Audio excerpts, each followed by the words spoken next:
안녕하세요. 행복씨앗입니다. 오늘도 시장을 정리하면서 하루를 마무리하는 시간을 가져볼까 합니다. 오늘 우리 시장은 코스피는 0.1% 상승, 그리고 코스닥은 1.4% 하락 마감했습니다. 시장 수급을 들여다보면 외국인들이 코스피에서 이렇게 순매수를 했고, 코스닥은 개인들만 순매수하고 외국인하고 기관들은 순매도를 했습니다. 현재 주식시장 분위기는 좋은 게 하나도 없습니다. 일단 바이든 대통령이 이스라엘로 떠났다 그럽니다. 그런데 여러분들께서도 아시다시피 가자 지구 있는 병원에 미사일이 떨어졌대요. 그리고 많은 사람들이 사상 죽거나 다쳤습니다.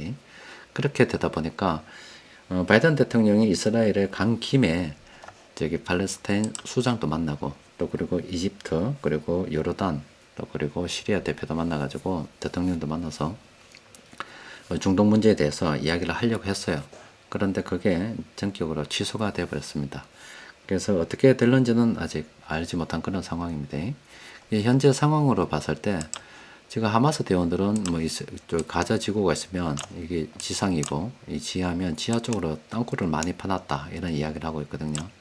예전에 가자 지구에 군인들이 밀고 들어갔을 때 전부 다 아래쪽으로 다 숨는 바람에 민간인들 피해만 크고 실제 이걸 갖다가 소탕하지 못했는가 봐요. 그런 전례가 2번이나 있었습니다. 그렇게 되다 보니까 이번에도 만약에 지상군을 투입하게 되면은 똑같은 일이 벌어지지 않을까 이런 우려가 막 생겨나고 있습니다. 그러니까 지금 이스라엘 쪽에는 명령만 내리면 언제든지 병력이 투입될 수 있는 그런 상황인데, 특히 전쟁 같은 경우는 당사자가 있지만 말리는 사람이 중요합니다. 말리는 사람이 적극적으로 나서서 이야기를 하게 되면은 마지 못해서 끌려 나오는 쪽에서 합의를 볼 수도 있는데, 지금 이스라엘은 간다 손 치더라도 나머지 쪽은 지금 만나지를 못하니까 제대로 진행이 될런지 일단은 좀 더 지켜봐야 됩니다. 일단 전쟁적으로 좀 불확실한 미래가 있는 거고, 또 그리고 또 하나 시장에 영향이 미쳤던 게 미국의 경제가 너무나 좋습니다. 지금 시장에서 9월 소매 판매 지수를 0.3% 정도 예상을 했거든요. 그런데 0.7% 그냥 전월에 비해서 이렇게 더 올랐습니다. 그러니까 미국의 소비가 건조하다 이 말이에요. 그렇게 되다 보니까 어제 미국 시장은 별로 안 좋았는데 바로 긴축이 장기화될 우려. 또 그리고 여기 하나 더 있는 게 미국의 장기 채권물 금리가 어제도 말씀드렸다시피 올랐습니다. 그러니까 미국의 장기 채권을 갖다가 다른 나라에서 사줘야 되는데 미국의 금리가 오르고, 또 미국에서 긴축을 갖다가 계속 국강대로 오랫동안 끌고 가려고 하다 보니까 다른 나라 쪽에서는 이렇게 달러가 유출이 되잖아요. 그러면 이렇게 유출되는 달러만큼 뭔가 메꿔야 되는데 위안부에서 계속 끌어올 수는 없는 문제고, 그러니까 평상시에 사뒀던 채권을 팔아가지고 이 달러의 부족을 채운다 이 말이에요. 그렇게 되다 보니까 실제 미국에서 이 발행하는 채권을 사줄 사람이 없다 보니 수요가 딸리다 보니까 공급은 있는데 그 금리가 자꾸 높아질 수밖에 없잖아요. 이런 문제가 있는 겁니다. 또 그리고 현재 시장 상황을 잘 나타내는 게 바로 유가라고 했는데, 지금 유가가 지지부진, 전쟁 이후로 지지부진하다가 지금 다시 이렇게 오르고 있습니다. 이거는 바로 가자 지구에 병원에 미사일이 떨어져서 이번에 바이든 대통령이 반쪽짜리 회담만 하게 되니까 중동 정세가 다시 이제 불안하다고 투자자들이 느끼는 거다 이렇게 볼 수가 있겠습니다. 또 그리고 금 쪽으로 본다 하더라도 떨어지다가 금이 그간 이래 떨어지다가 전쟁이 나고 난 다음에 계속 이렇게 오르고 있습니다. 그러니까 안전자산 쪽으로 또 수요가 늘어나고 있다는 겁니다. 시장 투자자들은 지금 현재 금이나 유가 향방으로 봐서 조금 상황을 좀 비관하는 걸로, 또 그리고 미국의 장기 긴축 문제까지도 다시 불거져서 전반적인 시장 분위기는 좋지 않다 이렇게 볼 수가 있겠습니다.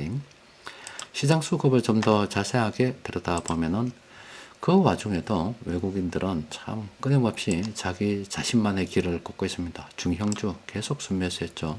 전기전자는 전쟁 상황 아니면 여러 가지 외부 상황에 따라서 하루는 순매수, 하루는 순매도 이렇게 왔다리 갔다리 하는데, 중형주 같은 경우는 그리고 이 운수 장비를 포함한 중형주입니다. 이쪽은 외국인 투자자들이 지속적으로 지금 계속 매집을 해 들어가고 있습니다.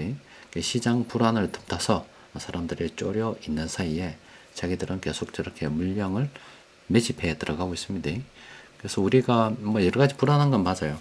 그래서 뭐 전체 큰 돈을 움직이기도 우리는 어렵습니다. 왜냐하면 시장에서 큰 돈 굴리는 세력들이 움직일 때 움직이는 게 좋아요.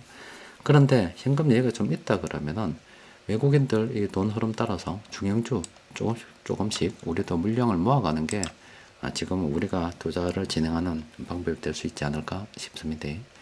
시장 수급을 좀 더 자세하게 들여다보면은 오늘 세력들이 10개 종목 순매수를 했습니다. 그 종목 좀 들여다봅시다.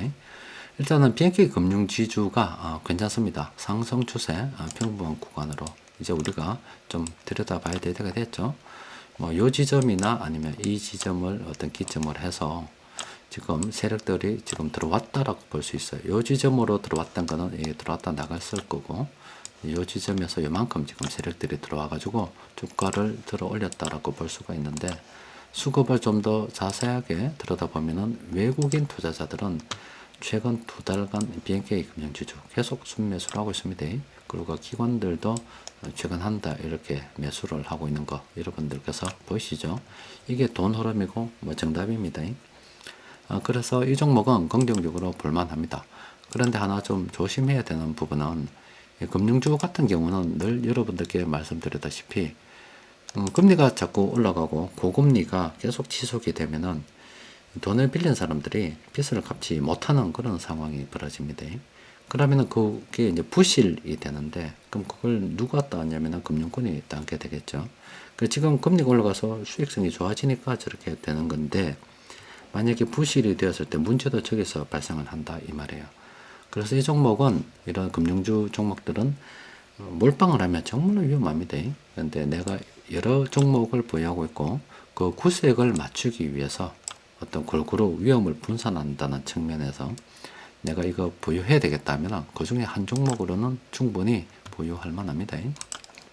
또 그리고 GS 같은 경우도 지금 이렇게 보면 이제 수급이 들어왔다라고 봐야 되겠죠. 상승 평범한 구간으로 접어들었습니다.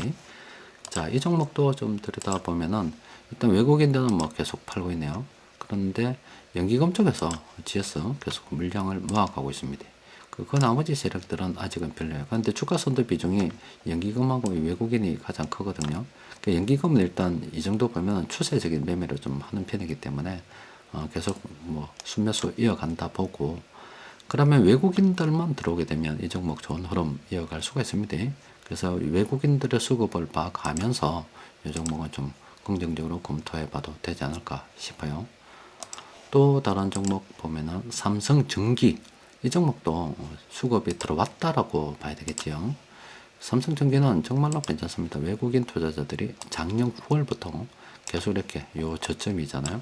이때부터 물량을 계속 모아가고 있는 그런 상황입니다.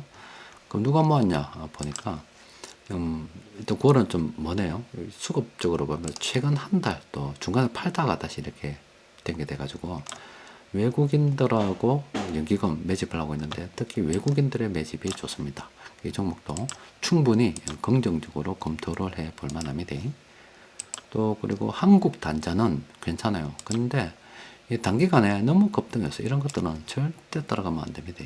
차라리 좀 올랐을 때 이럴 때 우리가 관심을 가져야지, 이거는 안 돼요. 이거는 그냥 막 못 본 걸로 안 본 걸로 하도록 합시다.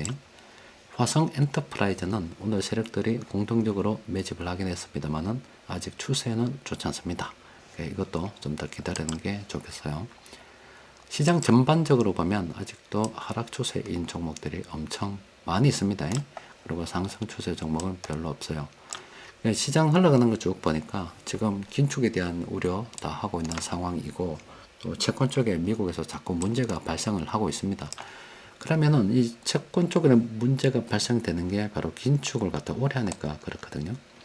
그러면은 연준에서 물가가 어떻고 뭐 여러 가지 부담이 많이 되지만 금리를 갖다가 계속 또 올리기 어려운 상황이 되지 않을까 싶어요. 근데 오전에 여러분들께 말씀드린 것처럼 지금 자꾸 이렇게 물가가 통제가 안 되고 안 되는 게 그동안 돈을 너무 많이 풀어서 그래요. 돈을 너무 많이 풀어서 지금 그 돈들이 경기가 좋아지면 그 돈들이 또 회전이 늘어나서 더 늘어나는 그런 효과를 발휘하거든요. 아직은 그래도 자꾸 연준 눈치 보고 한다는 것은 시장의 통제가 가능하다는 이야기입니다. 그런데 정말로 사람들이 이거 내 들고 있으면 뭐 하겠노? 이거 진짜 휴지 덩어리 아닌가? 이래 되면 그냥 돈 받는 즉시 다 써버립니다. 아르헨티나 같은 경우도 뭐 하루가 멀다 하고 그건 매일매일 물가가 달라지기 때문에 월급 받으면 바로 다 써버리잖아요. 그냥 그날 다 써버리잖아요. 그럼 그렇게 되면 시중에 돈이 엄청 뿌려진다 이 말입니다. 근데 지금은 아직 그래도 연준 자꾸 눈치 보는 게 앞서 말씀드린 것처럼 뭐 통제가 된다는 이야기예요. 근데 이게 역사적으로 볼 때 제가 여러분들께 뭐 금융 위기 역사 봐라고 말씀드렸다 아닙니까? 돈은 항상 그랬었어요. 그런데 돈이 휴지가 되는 바로 어떤 결정적인 그런 사건들이 있는데 그때가 바로 이 전쟁이 연결이 되어 있을 경우가 굉장히 많아요. 전쟁이 되면 지금 우크라이나 쪽에 전쟁이 일어나고 있고 또 그리고 가자 지구 쪽에서 전쟁이 일어나고 있는데 그러면 그 나머지 국가들은 뭐 전쟁 당사국이 아니니까 괜찮겠지 해도 그게 아닙니다. 그 사례를 보고서 특히 우크라이나 이 전쟁 사례를 보고서 다른 국가들도 지금 군비에 돈을 갖다가 자꾸 투입하게 되면은 지금 생산적인 게 아닙니다. 어떤 사회 기반 시설, SOC라고 하는 사회 기반 시설들하고 이 전쟁 같은 경우는 지금 당장이 아니라 그러니까 어떤 다른 어떤 돈을 벌기 위해서 하는 게 아니라 먼 미래를 보고 그냥 아니면 자기를 지키기 위한 극한 상황으로서 돈이 지출되는 거거든요. 저때 돈이 집중적으로 막 지출이 돼요. 그때는 뭐 코로나 때는 뭐 다른 것도 볼 거 없잖아요. 일단 사람 일단 살고 봐야 되기 때문에 막 돈을 막 지출했잖아요. 전쟁도 그런 셈입니다. 그럼 전 돈이 저렇게 자꾸 그 밑도 끝도 없이 계속 풀리게 되면 어느 순간 사람들이 돈이 가치가 없다는 걸 깨닫게 되고 그렇게 깨달았을 때 돈을 사람들이 일시에 던지기 때문에 돈가치 하락은 순식간에 일어납니다. 항상 경제 현상은 여러분들께서 뭐 생각하듯이 서서히 점진적으로 뭐 되겠지 이런 생각은 절대 하면 안 됩니다. 그냥 어느 임계점을 딱 통과하기 시작하면 그때부터는 점진적인 게 아니라 곧바로 하늘로 로켓으로 쏘아버립니다. 돈가치가 순식간에 떨어져 버린다 이 말이에요. 그런 일이 지금 우리 앞에 언제든지 생길 수가 있습니다. 항상 그런 시기가 오게 되면은 제일 괴로운 사람들이 바로 연금에 의지하는 사람들, 또 그리고 월급에 의지하는 사람들은 그냥 골로 갑니다. 이건 방법이 없어요. 그냥 가만히 앉아서 월급 다 깎는 겁니다. 그냥 택도 없는 겁니다. 이거는 뭐 골로 가는 거예요. 이런 일이 언제든지 벌어질 수가 있습니다. 그렇기 때문에 여러분들께서도 유동성 관리 정말로 잘해야 됩니다. 또 그리고 장기적인 계획을 쭉 세워서 금이나 은 조금씩 물량을 모아가는 게 좋고 그런데 주식하고 또 금하고는 정반대의 성격이 있어가지고 요 시기가 뭐 지금 저는 당장 일어난다고 보지는 않습니다. 하지만 언젠간 일어나야 될 일일 겁니다. 왜냐하면 역사적으로 한 번도 일어나지 않은 적이 없습니다. 언젠가 임계점이 터지면 항상 일어났었던 일이기 때문에 우리 앞에도 저런 일이 생긴다고 보는 게 더 합리적입니다. 그래서 주식시장이 한참 좋을 때 금값이 싸요. 그때 주식시장이 한참 좋을 때 너무 욕심부리지 말고 좀 끊어먹고 그때는 위험자산 쪽으로 돈이 많이 몰렸던 이야기이기 때문에 금을 차라리 지금 사는 것보다는 아니면 은도 마찬가지입니다. 주식시장이 좋을 때 안전자산 가격은 오히려 떨어지기 때문에 주식을 그때 팔고 바로 금이나 은 이쪽으로 가는 것도 괜찮을 수가 있습니다. 그러니까 금, 은 조금씩 사모아가는 것도 괜찮고 계획을 세울 때 그렇게 계획을 세우는 것도 괜찮다 이 말입니다. 여튼 뭐 시장 주변에 좋은 소식이 하나도 없어요. 그러니까 우리가 확인하고 있는 것은 다 나쁜 소식들이고 전기전자는 그런 나쁜 소식들에 반응을 하고 있는 거고 그 와중에도 꾸준히 외국인들은 중형주, 때때로 소형주까지도 계속 물량을 모아가고 있더라. 또 그리고 그 한가운데 운수 장비 업종은 계속 물량을 모아가고 있더라. 이런 것들은 우리가 키포인트로 삼고서 투자에 참고하는 게 좋겠습니다. 자, 오늘은 여기까지 정리하도록 하겠습니다. 이상입니다.